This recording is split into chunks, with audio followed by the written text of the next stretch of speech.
Zaman sekarang mana ada orang ukur guna pita pengukur ni dah. Orang tak pakai dah. Orang pakai yang ni pula guys. Yang ni yang baru punya dia guna teknologi laser. Tapi accurate ataupun tak kan? Mesti ada orang debate kat sini. Alah tak accurate lah. Yang old school lagi accurate. Betul ke tak? Jom kita tengok yang ni. Okay, let's say kita nak ukur pintu ni kan. Daripada ujung sini sampailah ke ujung sana. Kau tengok berapa? Tengok. Kan dah jatuh susah tu kan.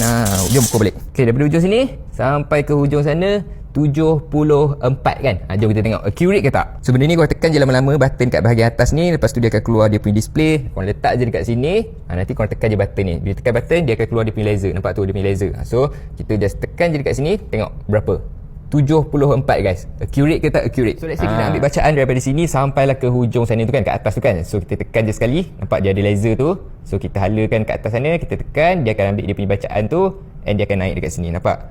So kalau korang tekan lagi sekali nak ambil bacaan lain, yang history yang tadi tu dia akan naik kat atas ni. Dekat situ dia ada logo Bluetooth kan. So korang boleh connect dengan dia punya apps juga. Lepas tu kalau dah habis bateri, korang boleh charge dekat sini. Dekat bahagian tepi ni. Korang boleh charge guna Type-C je. So let's say kita nak ambil bacaan dekat sini pula kan.